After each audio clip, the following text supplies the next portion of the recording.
Hey guys, just want to show you a little trick. These Impression Rail Express stair panels occasionally will rattle when you install them.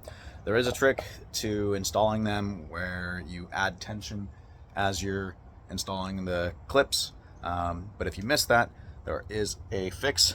Prevention is obviously the best method. Try to do this right so that it doesn't have this rattle beforehand, but if this happens to you, this is how you fix it.